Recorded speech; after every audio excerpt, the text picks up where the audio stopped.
নমস্কার। যুক্তি তর্ক সঙ্গে অর্কই আপনাদের স্বাগত।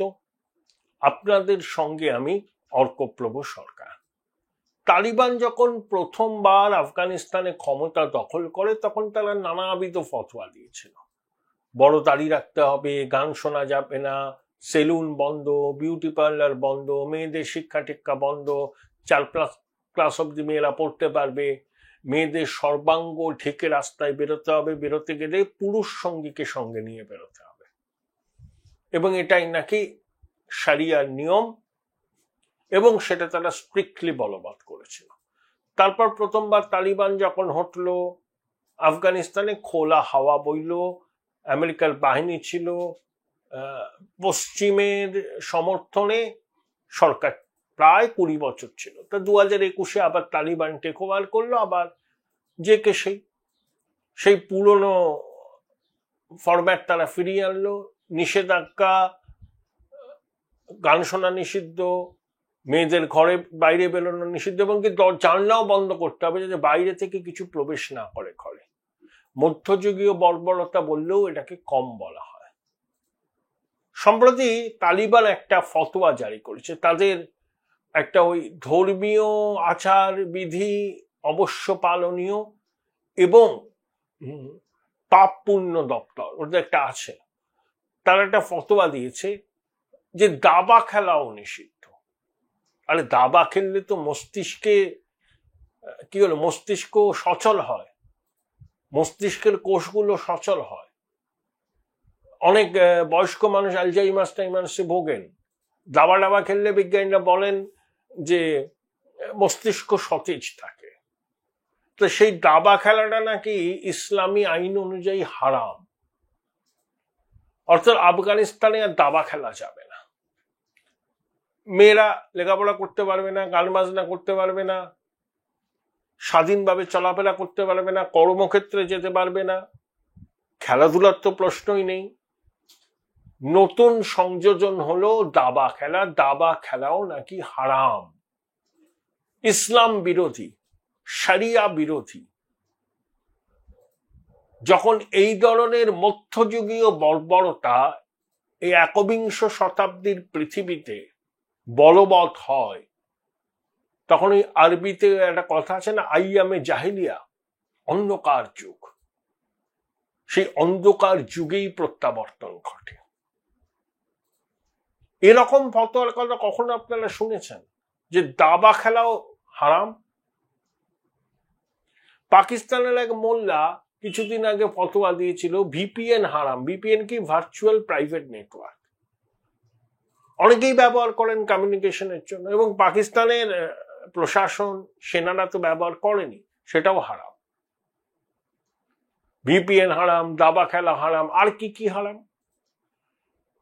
আমাদের উদ্বেগ কি জানেন? আফগানিস্তান তো মায়ের ভোগে।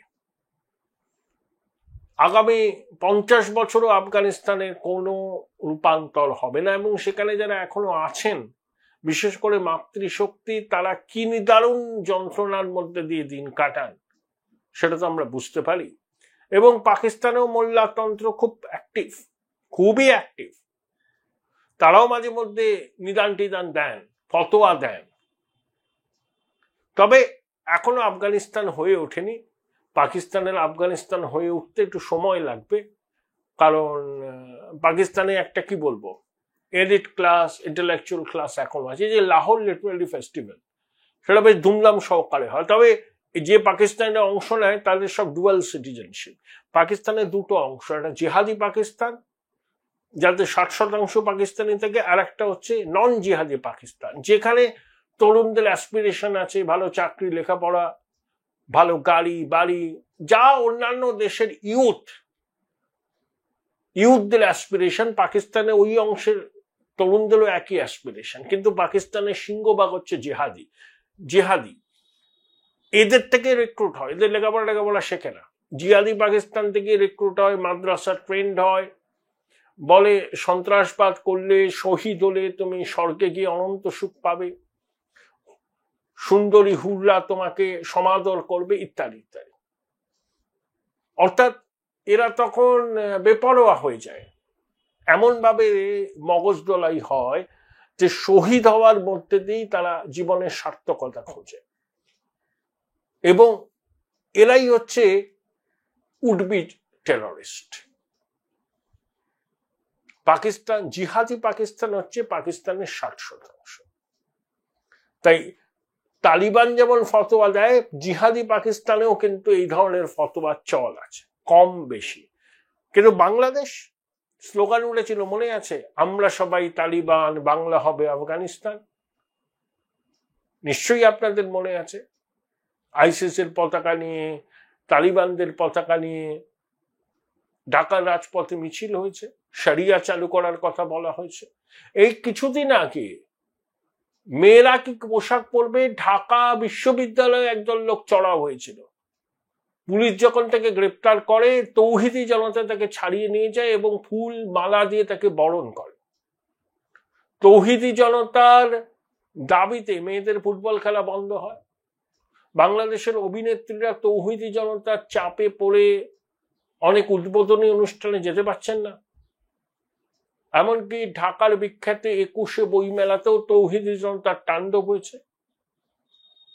তাসলিমা নাসরিনের যে বইটা নিষিদ্ধ নয়, সেই বইটা কেন বিক্রি করা হচ্ছে তাই নিয়ে তৌহিদি জনতা চড়াও হয়েছে। স্যানিটারি ন্যাপকিন ফ্রি ডিস্ট্রিবিউট করা ছিল সচেতনতা বাড়ানোর জন্য, তৌহিদি জনতা বলছে এটা ইসলাম বিরোধী। অর্থাৎ আফগানিস্তানে হচ্ছে দাবা নিষিদ্ধ, পাকিস্তানে বিপিএম হারাম, আর বাংলাদেশে হচ্ছে দাপিয়ে বেড়াচ্ছে তৌহিদি জনতা। সবকিছুই হারাম, সবকিছুই ইসলাম বিরোধী, সবকিছুই শরিয়া পরিপন্থী। এগুলোকে এক সূত্রে গাঁথতে হবে, তাহলেই আমরা বুঝতে পারবো যে র্যাডিক্যাল ইসলাম কত বিপজ্জনক। র্যাডিক্যাল ইসলাম প্রথমে নিজের দেশে নিজের স্বধর্মীয় লোকদের উপর চড়াও হয়, তাদেরকে বাধ্য করে গোলামির রাস্তায় হাঁটতে। সেখানে যখন তারা সফল হয়, তখন তারা তাদের এই গোলামিটাকে রপ্তানি করে অন্য দেশে খিলাফতের দাবি। Join Indian Institute of Hotel Management now. Right choice, right decision. অন্ধকার যুগ, আমাদের এখন পাকিস্তানে জেহাদি পাকিস্তানের 60%, কিন্তু বাংলাদেশ তো আমাদের কন্টিগুয়াস, লাগোয়া, 4000 কিলোমিটারের উপর দীর্ঘ সীমান্ত, বিশেষ করে পশ্চিমবঙ্গের সঙ্গে 2000 কিলোমিটার উপর সীমান্ত। এরকম তৌহিদি জনতার আস্ফালন আমরা দেখছি ওই 8ই অগস্টের পর থেকে। দেখুন, শেখ হাসিনাও এর জন্য দায়ী। তিনি মডেল মসজিদ তৈরি করবেন, মাদ্রাসা শিক্ষাকে বিশ্ববিদ্যালয়ের শিক্ষার সমতুল্য করবেন, ওয়াজ মাহফিলকে উৎসাহ দেবেন, এবং ওয়াজ মাহফিল থেকে ঘৃণা বর্ষণ হয় অন্য ধর্মাবলম্বীদের প্রতি, নারী শক্তির প্রতি। এই মোল্লারা মানুষের মনে ঘৃণা ভরিয়ে দেয়, জেহাদে অনুপ্রাণিত করে, এরাই ফতোয়া জারি করে। সেজন্য সুফি মাজার ভাঙচুর হয়। সামান্যতম তাদের মতের সঙ্গে মিল না হলে তারা কাফের হিসাবে ট্রিট করে এই মোল্লারা, এরাই ফতোয়া দেয়। তাই আফগানিস্তানে দাবা খেলা নিষিদ্ধ, এই ফতোয়ায় অনেকে চমকে উঠছেন। চমকানোর কিছু নেই, একটা ধারাবাহিক প্রক্রিয়া চলছে, আরো অনেক কিছু আমরা দেখব। পাকিস্তানের মোল্লারাও তালিবানদের কাছ থেকে অনুপ্রাণিত হয়েও নানা রকম ফতোয়া দিচ্ছে। আরে ভিপিএন আরামে, ভিপিএন বন্ধ করলে পরে তো রেভিনিউ লস হবে। ইন্টারনেট ক্লোজ করার জন্য পাকিস্তান প্রায় $1.5 বিলিয়ন রেভিনিউ লস করেছে, আর বাংলাদেশ তালিবানদের পদাঙ্ক অনুসরণ করছে। তৌহিদি জনতার নামে একদল দুর্বৃত্ত দাপিয়ে বেড়াচ্ছে। এরাই সনাতনীদের ধর্মস্থানকে অপবিত্র করে, সনাতনীদের উপর অত্যাচার করে এরাই। এবং অন্তর্বর্তী সরকার এসব থামাবার ব্যাপারে উদ্যোগী নয়, শুধু ওই চাঁদসানগরে মনসা পুজো করার মতো বিবৃতি দিয়ে নিন্দা করে কোনো কার্যকরী পদক্ষেপ নেয় না।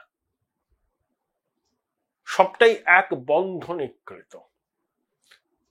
বাংলাদেশের ওই অংশের স্বপ্ন সফল হবে যেভাবে চলছে বাংলাদেশ, ওই যে স্লোগানটা বললাম শুরুতে, আমরা সবাই তালিবান, বাংলা হবে আফগানিস্তান, আফগানিস্তান হওয়ার দিকে এগোচ্ছে বাংলাদেশ। হয়তো আর কিছুটা সময় লাগবে। যদি এই রকম চলতে থাকে তাহলে খুব 10-20 বছরের মধ্যেই দেখবেন আমাদের নাকের ডগায় এরা দ্বিতীয় আফগানিস্তান হয়েছে। তারা আফগানিস্তানের মানুষের মতো পুষতে কথা বলেন না, তারা বাংলায় কথা বলেন, কিন্তু মানসিকতা হচ্ছে আফগান তালিবানদের মতোই একই। ওই ইউনুস একবার বলেছিলেন না, ওই আয়নাঘর পরিদর্শন করে সাংবাদিকদের সামনে বেরিয়ে আইয়ামে জাহেলিয়া হচ্ছে ইসলাম আসার আগে অন্ধকারময় যুগ, আরবি শব্দ। তো ইউনুসের সময় তো আইয়ামে জাহেলিয়া হচ্ছে, ইসলাম তো সেখানে আছে, রাষ্ট্রধর্ম। ইউনুসের নেতৃত্বাধীন সরকার বাংলাদেশকে আইয়ামে জাহেলিয়াতে রূপান্তরিত করছে। ঘোর অন্ধকার, আলোর দিশা নেই।